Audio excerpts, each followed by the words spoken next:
এবার দিদি নাম্বার ওয়ানে রচনার জায়গায় পাকাপাকিভাবে আসছেন শ্বেতা ভট্টাচার্য। এই নিয়ে কি বললেন শ্যামলী ওরফে অভিনেত্রী শ্বেতা ভট্টাচার্য? বিকেল 5টা মানেই বাঙালি ড্রয়িং রুমে একটাই নাম, দিদি নাম্বার ওয়ান, আর সেই মঞ্চের প্রাণভোমরা রচনা বন্দ্যোপাধ্যায়। বছরের পর বছর ধরে এই রিয়ালিটি শো আর রচনা যেন হয়ে উঠেছেন একে অপরের পরিপূরক।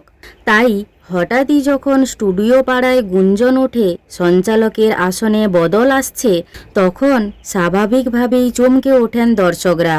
এই জল্পনার কেন্দ্রবিন্দুতে উঠে আসে জনপ্রিয় অভিনেত্রী শ্বেতা ভট্টাচার্যের নাম। কোন গোপনে মন ভেসেছে ধারাবাহিক শেষ হওয়ার পর কিছুদিনের বিরতিতে ছিলেন তিনি, আর সেই সময়েই আচমকা দেখা যায় দিদি নাম্বার ওয়ানের মঞ্চে, তবে প্রতিযোগী হিসেবে নয়, সঞ্চালিকা হিসেবে। স্বাভাবিকভাবেই প্রশ্ন উঠতে শুরু করে, তবে কি রচনার জায়গায় স্থায়ীভাবে আসছেন শ্বেতা? আসলে পুরো বিষয়টাই সাময়িক।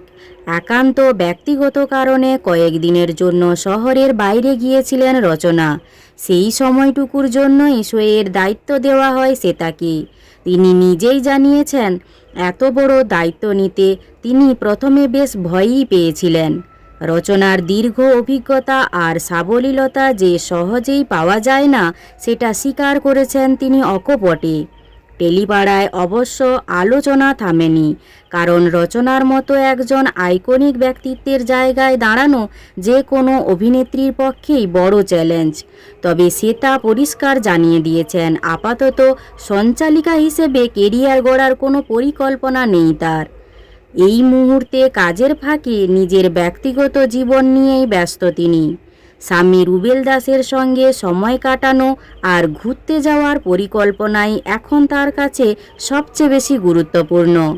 তাই দর্শকদের জন্য স্বস্তির খবর, দিদি নাম্বার ওয়ানের আসনে দিদি ফিরছেন তার জায়গাতেই। আর শ্বেতা, তিনি আপাতত জীবনের অন্য অধ্যায় উপভোগ করতেই বেশি আগ্রহী। দিদি নাম্বার ওয়ানের মঞ্চে সঞ্চালিকা হিসেবে অভিনেত্রী শ্বেতাকে আপনার বেশি ভালো লাগে না রচনা ব্যানার্জিকে, তা জানিয়ে কমেন্ট করুন। আর ভিডিওটি ভালো লাগলে একটি লাইক করে PU14 পেজটি ফলো করুন।